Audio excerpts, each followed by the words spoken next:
নমস্কার বন্ধুরা, শর্মার রান্নাঘরের আরও একটা নতুন ভিডিওতে আপনাদের সকলকে স্বাগতম।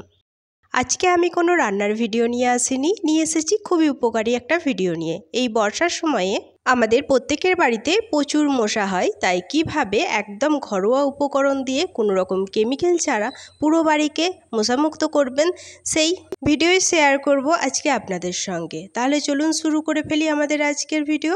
প্রথমে আমি এখানে কতগুলো নিম পাতা নিয়ে নিয়েছি। আমরা কিন্তু জানি নিম পাতা খুব জীবাণুনাশক। এখানে নিম পাতাগুলো কিন্তু একেবারে ফ্রেশ নিতে হবে, যেদিন বানাবেন সেদিন কিন্তু সঙ্গে সঙ্গে গাছ থেকে পেড়ে আনতে হবে।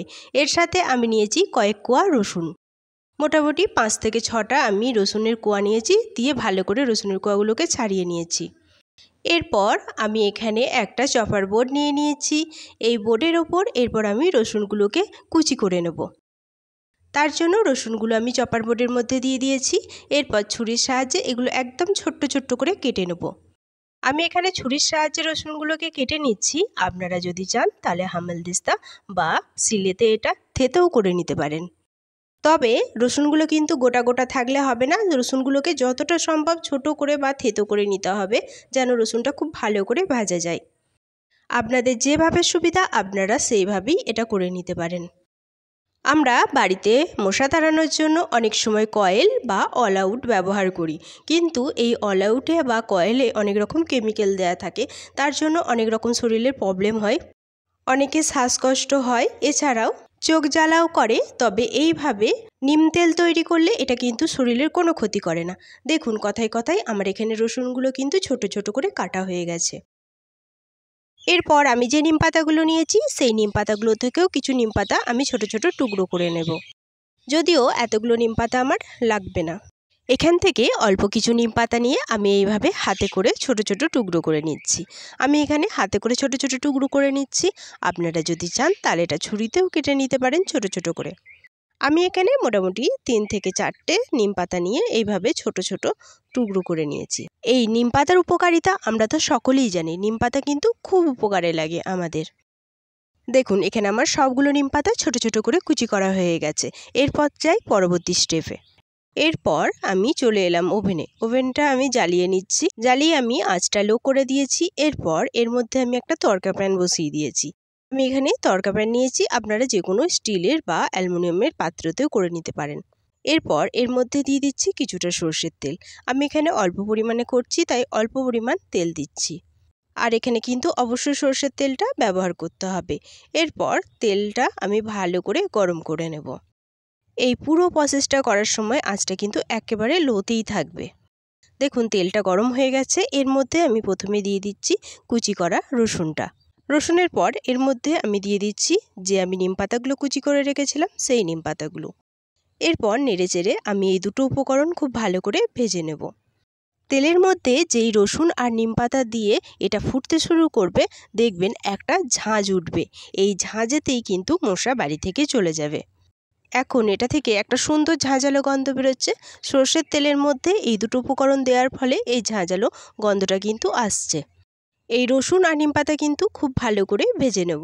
রসুন নিম পাতা ভাজতে বেশিক্ষণ টাইম লাগবে না, লো আঁচে মোটামুটি 1 থেকে 1.5 মিনিট ভাজলেই দেখবেন রসুন আর নিম পাতা খুব ভালো করে ভাজা হয়ে গেছে, আর একটা রসুনের মধ্যে সুন্দর কালার চলে এসেছে। মশা মারা এই তেলটা বাচ্চাদেরও কিন্তু কোনো ক্ষতি করে না। আমরা বাড়িতে কয়েল জ্বাললে অনেক বাচ্চার অনেক কিছু ক্ষতি হয়, এছাড়া আমাদের শ্বাসকষ্টর সাথে সাথে চোখ জ্বালাও করে, কিন্তু এই তেলটা ব্যবহার করলে কোনো রকম ক্ষতি হবে না। সবচেয়ে বড় কথা, আমরা খুব অল্প খরচে এই তেলটা বাড়িতে বানিয়ে নিতে পারি। আর এই তেলটা ব্যবহার করলে আমি 100% গ্যারান্টি দিতে পারি যে বাড়িতে একটাও মশা থাকবে না। এখানে আমার নিম পাতা আর রসুন ভালো করে ভাজা হয়ে গেছে। এরপর আমি এর মধ্যে অ্যাড করে দিলাম 1 টুকরো কর্পূর। কর্পূর দিয়ে এরপর একটু নেড়েচেড়ে আমি এটা মিশিয়ে নিচ্ছি। এখানে কিন্তু কর্পূরটা অবশ্যই ব্যবহার করতে হবে। কর্পূর দিলে এই তেলের উপকারিতাটা আরও বেড়ে যায়। কর্পূর দিয়ে জাস্ট এটা আমি নেড়েচেড়ে মিশিয়ে নিচ্ছি একটু কর্পূরটা গলে যাওয়া পর্যন্ত। দেখুন এখানে কর্পূরটা ভালো করে গলে গেছে। আমাদের মশা মারার তেল কিন্তু একেবারে রেডি হয়ে গেছে। এরপর আমি গ্যাসের ফ্লেমটা অফ করে দিচ্ছি। অফ করে এটা ওভেন থেকে নামিয়ে পুরোপুরি ঠান্ডা করে ফিরে আসছি। এটা কিন্তু পুরোপুরি ঠান্ডা করে নিতে হবে। চলে এলাম তেলটা খুব ভালো করে ঠান্ডা করে নিয়ে। এখানে আমি একটা কাপ নিয়েছি, এই কাপের মধ্যে একটা ছাঁকনি নিয়েছি। এই ছাঁকনির মধ্যে এবার আমি এই তেলটা ভালো করে ছেঁকে নেব। তেলটা কিন্তু অবশ্যই ভালো করে ছেঁকে নিতে হবে, যেন তেলের মধ্যে কোনো নোংরা না থাকে। আমি এখানে কাপের মধ্যে ছেঁকে নিলাম, আপনারা যে কোনো বাটিতেও এই তেলটা ছেঁকে নিতে পারেন।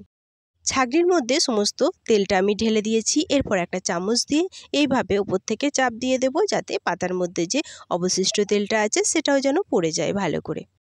দেখুন আমার এই তেলটা ছাঁকা হয়ে গেছে। এরপর বলি এটা কিভাবে আপনারা ব্যবহার করবেন। এখানে আমি একটা অল আউটের কৌটো নিয়ে নিয়েছি। বাড়িতে যে কোনো অল আউটের ফাঁকা কৌটো থাকলে সেটা নিয়ে নেবেন। এরপর এর মধ্যে আমি এই তেলটা খুব সাবধানে ঢেলে দিচ্ছি। এইভাবে বাড়িতে মশা মারা তেল তৈরি করে নিন, কেমিক্যাল ফ্রি একদম, আর এটা শরীরের পক্ষে কোনো ক্ষতি করে না। দেখুন সব তেলটা আমার অল আউটের কৌটোর মধ্যে ঢালা হয়ে গেছে। এবার এর মুখটা এঁটে যেভাবে আপনারা সুইচ বোর্ডে লাগিয়ে নর্মাল বা অ্যাক্টিভ মুডে রেখে দেন, সেইভাবেই এই তেলটা ব্যবহার করতে পারেন। দেখবেন এটা ব্যবহার করলে ঘরে একটাও মশা থাকবে না, একদম 100% গ্যারান্টি। যেসব বন্ধুরা আমার ভিডিওটি প্রথম দেখছেন তাদের যদি আমার ভিডিওটি ভালো লেগে থাকে তাহলে অবশ্যই চ্যানেলটি সাবস্ক্রাইব করে পাশে থেকে যাবেন, আর পাশে থাকা বেল বাটনটি অবশ্যই অল করে রাখবেন, যাতে আমি কোনো ভিডিও ছাড়লে তার নোটিফিকেশন সবার আগে আপনার কাছে পৌঁছায়। এটা তো দেখালাম আমি অল আউটে কীভাবে এটা ব্যবহার করবেন। এছাড়াও আর একটা পদ্ধতি দেখাই। এখানে আমি একটা প্রদীপ নিয়ে নিয়েছি। এই প্রদীপের মধ্যে এরপর আমি এই তেলটা ঢেলে নিচ্ছি। যেটুকু তেল প্রয়োজন সেটুকু আমি ঢেলে নিলাম। এরপর এর মধ্যে আমি একটা সলতে দিয়ে দিচ্ছি। যেভাবে বাড়িতে আমরা প্রদীপ জ্বালি সেইভাবেই এই সলতেটা আমি তেলের মধ্যে ভিজিয়ে নিচ্ছি। এরপর এই প্রদীপটা আমি জ্বালিয়ে নেব। যেখানে মশা আছে সেইখানে এই প্রদীপটা জ্বালিয়ে আপনি রেখে দেবেন, দেখবেন সব মশা নিমেষে দূর হয়ে যাবে। দুরকমভাবে এই মশা মারার তেল ব্যবহারের পদ্ধতি আপনাদের কাছে শেয়ার করলাম। যেটা আপনাদের সুবিধা সেইভাবে আপনারা এই তেলটা ব্যবহার করতে পারেন। আমার আজকের ভিডিওটা কেমন লাগলো তা অবশ্যই কমেন্টে জানানোর অনুরোধ রইল। আজ এই পর্যন্তই, দেখা হবে আবারও একটা নতুন ভিডিও নিয়ে। ততক্ষণ সবাই সুস্থ থাকবেন, ভালো থাকবেন। সকলকে ধন্যবাদ।